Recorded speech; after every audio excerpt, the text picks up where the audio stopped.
নমস্কাৰ বন্ধুসকল। স্বাধীনতা দিৱস বুলিলে আমাৰ মনলৈ আহে ত্ৰিৰংগা পতাকা, দেশপ্ৰেম আৰু ৰাষ্ট্ৰপতি ভৱনৰ বিশেষ এট হোম অভ্যৰ্থনা অনুষ্ঠান। কিন্তু এইবাৰৰ স্বাধীনতা দিৱসৰ অভ্যৰ্থনা অনুষ্ঠানটো কিয় ইমান চৰ্চাত আছে আৰু ইয়াত কি কি বিশেষত্ব আছে আহক জানো। মূল আকৰ্ষণ মহেশ্বৰী ষ্টল।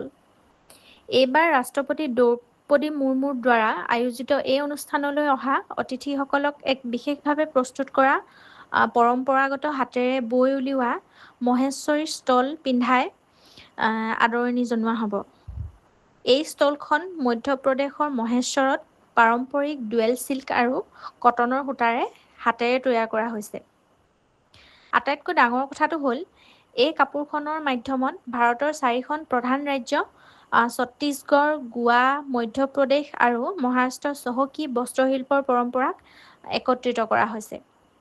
যেনে মহাৰাষ্ট্ৰৰ কৰৱাট কাঠি, শাৰীৰ কাষ, গোৱাৰ ৰুদ্ৰাক্ষ মটিফ, মধ্যপ্ৰদেশৰ কাংগ্ৰা নক্সা আৰু ছত্তীশগড়ৰ পানিকা পৰম্পৰাৰ সুন্দৰ সংমিশ্ৰণ এই ষ্টলখনত দেখা যায়।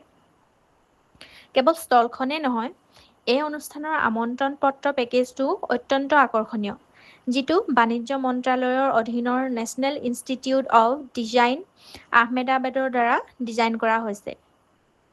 আমন্ত্ৰণ পত্ৰৰ খামটো মধ্যপ্ৰদেশৰ বাঘ টেক্সটাইলৰ দ্বাৰা প্ৰাকৃতিক ৰঙেৰে তৈয়াৰী।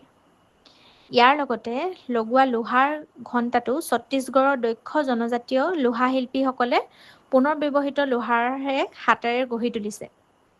ক'বলৈ গ'লে এইবাৰৰ স্বাধীনতা দিৱসৰ অভ্যৰ্থনাই আমাৰ দেশৰ থলুৱা শিল্প, হস্তশিল্প আৰু বৈচিত্ৰ্যময় সংস্কৃতিকে বিশ্বৰ বুকুত অত্যন্ত গৰ্বেৰে তুলি ধৰিছে।